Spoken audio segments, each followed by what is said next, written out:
দেখা দিয়েছে গভীর উদ্বেগ, দুশ্চিন্তা বেড়েছে নরেন্দ্র মোদীর বিজেপি সরকারে। বিস্তারিত। ইরান ইসরায়েলে চলমান যুদ্ধের প্রেক্ষাপটে কুয়েতে একটি যুদ্ধবিমান বিধ্বস্ত হওয়ার ঘটনায় মধ্যপ্রাচ্যে নতুন করে আলোচনা সৃষ্টি হয়েছে। ইরান দাবি করেছে ক্ষেপণাস্ত্র হামলার মাধ্যমে তারা একটি মার্কিন F-15 ফাইটার জেট ভূপাতিত করেছে, যদিও যুক্তরাষ্ট্র এই বিষয়ে আনুষ্ঠানিকভাবে কিছু জানায়নি। সামাজিক যোগাযোগ মাধ্যমে কুয়েতের আকাশে একটি যুদ্ধবিমান বিধ্বস্ত হওয়ার ভিডিও ছড়িয়ে পড়ে। সেখানে দেখা যায় আকাশে উড়ন্ত একটি F-15 ফাইটার জেট ধীরে ঘূর্ণীয়মান অবস্থায় নিচে পড়তে থাকে এবং এর পেছন দিক থেকে আগুনের শিখা বের হচ্ছিল। একাধিক আন্তর্জাতিক গণমাধ্যম জানিয়েছে অন্তত একজন পাইলট নিরাপদে ইনজেক্ট করতে সক্ষম হয়েছেন, তবে বিমানটি যুক্তরাষ্ট্রের নাকি ইসরায়েলের তাৎক্ষণিকভাবে তা নিশ্চিত হওয়া যায়নি। সামরিক ও রাজনৈতিক বিশ্লেষকরা বলছেন, শুধু বিমান হামলার মাধ্যমে শাসন ব্যবস্থার পরিবর্তন সম্ভব নয়। ইরানের শাসন ব্যবস্থা তার শত্রুপক্ষের ধারণার চেয়েও অনেক বেশি শক্তিশালী। সামনে এলো ইরানের ভয়াবহ রণকৌশল, যেখানে বিক্ষিপ্ত হয়ে স্বাধীনভাবে কাজ করে প্রত্যেক কমান্ড ইউনিট, অর্থাৎ এক কমান্ডার জানেন না আরেক কমান্ডারের কার্যক্রম, তাই নেই পরিকল্পনা ফাঁস হওয়ার ভয়। কোনো কমান্ড সেন্টার কোথায় হামলা করবে তার তথ্য থাকে নির্দিষ্ট সেই ইউনিটের কাছেই।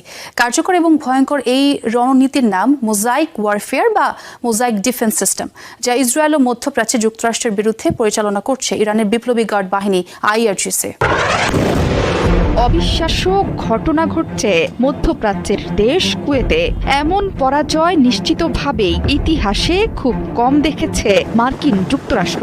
একসাথে বেশ কয়েকটি মার্কিন যুদ্ধ বিমান বিধ্বস্ত হয়েছে কুয়েতের মাটিতে। এই তথ্য নিশ্চিত করেছে কুয়েতের প্রতিরক্ষা মন্ত্রণালয়। সামাজিক যোগাযোগ মাধ্যমে ঘুরছে মার্কিন বিমান বিধ্বস্তের ভিডিও, যা দেখে রীতিমতো চাঞ্চল্য তৈরি হয়েছে। মনে করা হচ্ছে এভাবেই যুদ্ধের মোড় ঘুরিয়ে আবার উঠে দাঁড়াতে সক্ষম হবে তেহরান। ইরানের বিরুদ্ধে চলমান সামরিক অভিযান সর্বোচ্চ 4 সপ্তাহ স্থায়ী হতে পারে বলে জানিয়েছেন মার্কিন প্রেসিডেন্ট ডোনাল্ড ট্রাম্প। ব্রিটিশ সংবাদ মাধ্যম ডেইলি মেইলকে দেওয়া এক সাক্ষাৎকারে তিনি একথা বলেন। এদিকে মধ্যপ্রাচ্যে নিজেদের ও মিত্র দেশগুলোর স্বার্থ রক্ষায় ইরানের বিরুদ্ধে সামরিক ব্যবস্থা নেওয়ার হুঁশিয়ারি দিয়েছে ইউরোপের কয়েকটি দেশ। রাতভর জেরুজালেমে ইরানের ক্ষেপণাস্ত্র হামলায় কয়েকজন আহত হয়েছেন।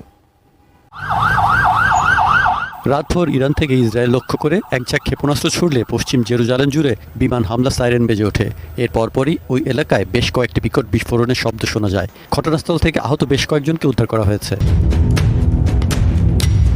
ইরানের ইসলামী বিপ্লবী গার্ড বাহিনী বা IRGC জানিয়েছে, তাদের সামরিক অভিযান ট্রু প্রমিস 4 এর সর্বশেষ ধাপগুলোতে উপসাগরীয় অঞ্চলে একাধিক মার্কিন ও ব্রিটিশ লক্ষ্যবস্তুতে বড় ধরনের আঘাত হানা হয়েছে।